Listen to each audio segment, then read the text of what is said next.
Hello beautiful soul! Welcome back to my channel. This is May Ame from Japan, Kabayan, Aquarius. This reading is for you. Tingnan natin, September 1 to 7. Maraming salamat muna sa aking mga subscriber, new subscriber, cross-watcher. At sa mga bagong pasok dyan, welcome na welcome kayo sa bahay ni Ate Aimee. Salamat din sa nakakatawa na po sa inyong mga comments. At sa mga nagpa-personal reading, siyempre maraming salamat po. Kung gusto na personal reading, nasa baba po ng video nito ang details. General reading tayo Aquarius ha, kunin mo lang ang sayo at itapon na hindi sayo. Maaring vice versa, maari din na ito ay hindi mag-fit sayo. Okay? Kaya use your own intuition, maaring nangyayari or mangyayari pala. Tingnan natin, anong energy mo this week para ka Aquarius. Pag hindi nag-fit, wag nyo na ipilit, no? Ano ang energy mo this week, Aquarius? Anong energy ni Aquarius this week? Nakita ko bumaliktad siya. Bumaliktad din siya.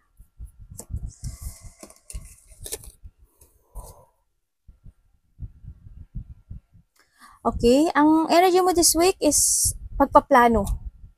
No, may isang situation na makakaramdam ka ng takot, kaba. May mga sitwasyon na may mga pagpaplanong maigi ako nakikita dito. And then, yung nandun yung illusioning, nag-i-illusion ka rin, nandun yung mga sitwasyon na nagkakaroon ka ng limitations ngayon sa nakita ko dito. And I don't know kung may ikaw or there's a hidden potential ako nakikita, may situation na parang minamanipulahan ang nakikita ko dito. Pero sa tingin ko naman, it's a good way kasi meron pa sa ngayon kasi, meron sitwasyon sa'yo na nakapagpapa-stuck. May sitwasyon dito na hindi ka totally makapokus or maybe you are planning to something kaya hindi ka makapokus totally or makapunta sa agad sa mga gusto mong gawin. Sa nakita ko dito. Yung limitation, may mga sitwasyon na I don't know kung may sitwasyon na meron na kasi ako nakitang pangliling lang. Siguro in a good way, ganyan ang nakikita ko dito. Siguro in a good way kaya mo gagawin yun or may tao na lilinglangin ka o nililinglang ka, maaring ganun sa nakita ko dito. May mga gusto kang gawin na ipo-force mo daw. Yun nakita ko. Pero planado. Yun nakita ko. Yun ang sabi. May mga sitwasyon din ako na nakita na parang wala kang magagawa at wala kang magawa. At kaya kailangan planuhin ang lahat. Tingnan natin ano pa parating kay Aquarius.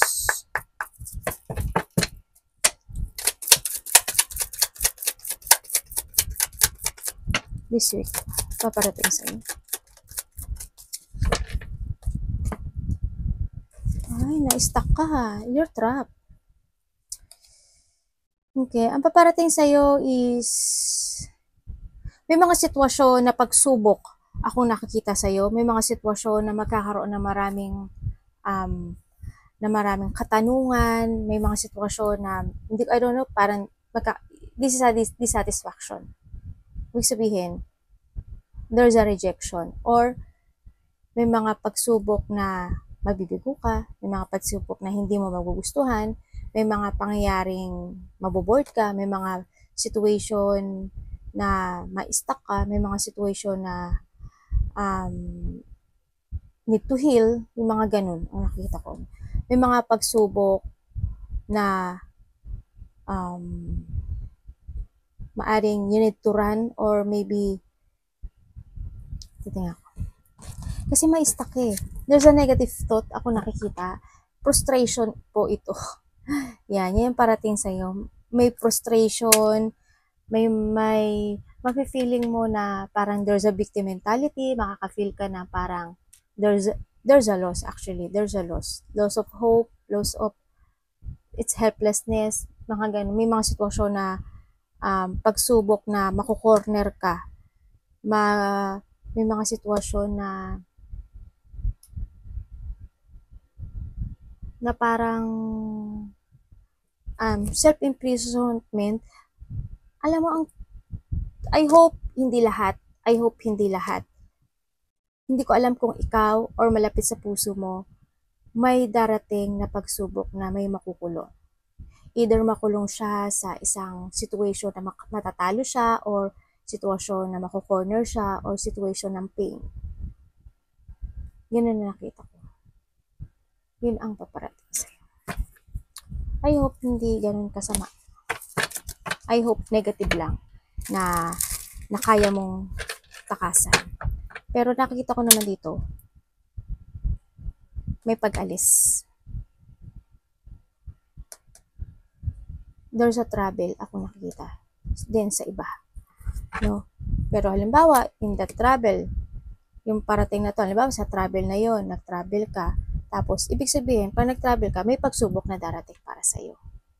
Na maaring there's a malos, maaring nakita rin ako na may sa iba is, di ko alam ikaw or malapit sa puso mo na kailangan magpa-ospital or nagpapa-ospital or may mako-confine or mapaparalyze or maybe kung hindi man dun sa part na yon, something mali, may magiging reject, magiging pagkatalo, ano ba yung mga ng mga rejection? Not winning, basta may hurt ka. Actually, may hurt ka. Magiging isa kang biktima ng something. Yun na may isip mo eh. Yun nakita ko. Tingnan natin, anak. Anak, baba ka muna, anak. Ano ang dapat iwasan ni Aquarius? Ano dapat iwasan niya?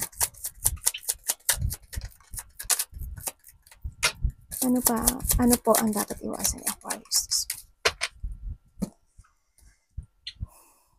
May new direction tayo, may mangyayaring pag-iiba ng direksyon sa iba.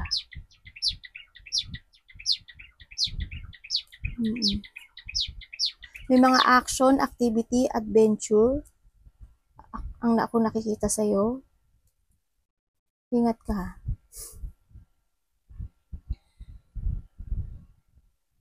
Oh.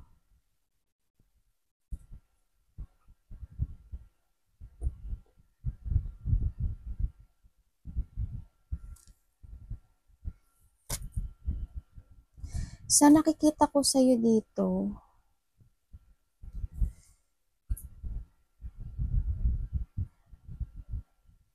dapat mong iwasan is magkakaroon ka ng problema.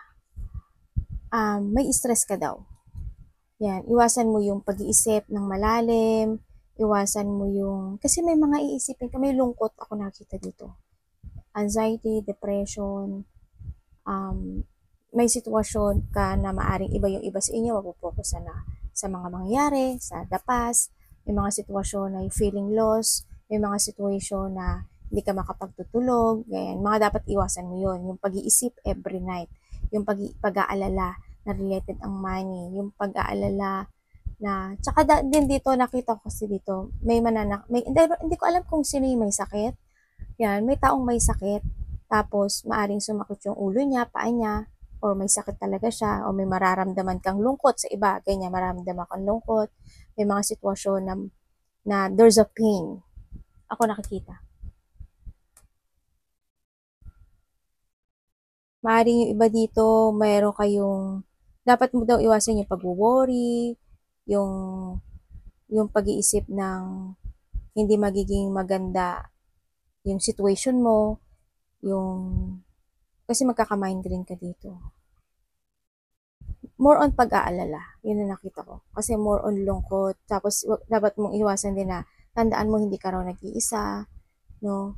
Kasi makakaramdam ka ng rejection, may mga sitwasyon dito na hindi mo maa-accept, may mga sitwasyon na, basta hindi ka nag-iisa, you're not alone. Palaging may tao na handang tumulong sa'yo, no? Kumbaga, parang meron kang paglalabanan or pag-iisipan or aalalahanin. yan ang mga dapat mo iwasan. Pag-aalala more. Pag-iisip ng kabiguan.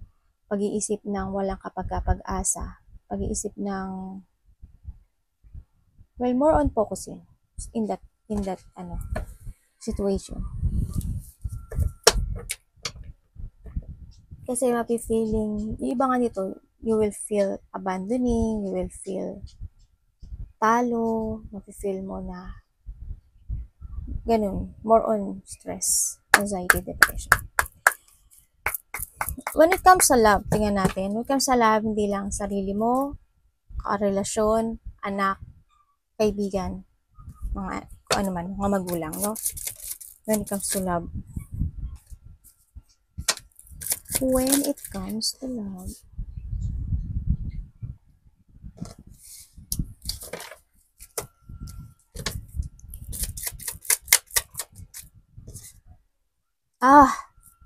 It's heartbroken. When it comes to love, yes, unexpected, no? Itong nakikita ko. Unexpected na sobrang may situation dito na masasaktan ka na sobra. May mga situation dito na maaring hindi ko naman nakikita na ganun ka nakatakot. Baka immune ka na nga dito sa situation na to. No? Yan, yan, when it comes to love, there's a separation, depression, hindi magkakasundo. May mga sitwasyon na pag-iisipan mo, sisiyasatin mo, maybe you will draw it, o ikaw na mismo ang magdi-divide sa sarili mo. May mga sitwasyon na unexpected na mangyayari or maaring nangyari na sa iba. May mga disappointment din, ganyan. May mga intense, may mga trauma, actually. Maaring malungkot, hindi pagkakasundo, away, malaki o maliit, feeling hopelessness, mga something you will learn from the experience dito sa mangyari sa'yo. Sobrang malilearn ka. No? Ganun. Sobrang ka malilearn. Sobrang maaring may i-remove. Diba? Maaring may i-remove sa buhay mo. Either separation, either kung ano man yun, removal na yan. Nakita natin. Yun ang nakita ko dito. As in, sobrang maybe you will retire din. Ang nakita ko dito. Dito, may mga iubido ka. Naando ka sa recovering sa mga difficult na situation na mangyari sa buhay. Maaari may paghihiwalay nga. Ihiwalay mo yung sarili mo sa sakit na yun. Sa sakit na nararamdaman mo. Ma-realize mo yun na, okay, it's time to let go. Kasi nasasaktan na ako. Handa rin yung pag-iingat siyempre. Magiging very patient. Nagiging patient ka naman totally, Aquarius. Napaka-patient mong tao. And then, andun ka sa situation na may pag-iingat ako nakikita sa iba.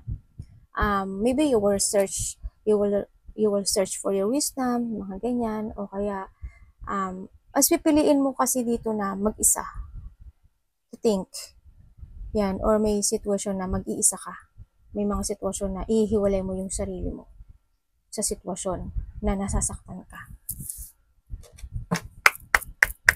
Ay, ito. Tingnan natin, Universe, ano pong advice nyo kay Aquarius? What is advice? Thank you po.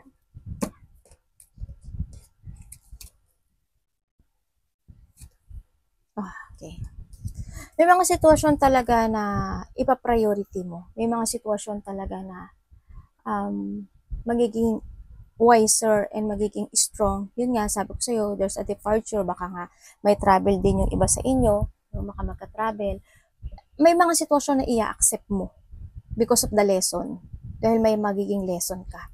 May mga sitwasyon, yun advice niya na you need to learn from the lesson. You need to be wiser. Ito yung advice sa wiser, be strong. And you need to let go yung mga situation na hindi na mag-work sa'yo anymore. Let go i-let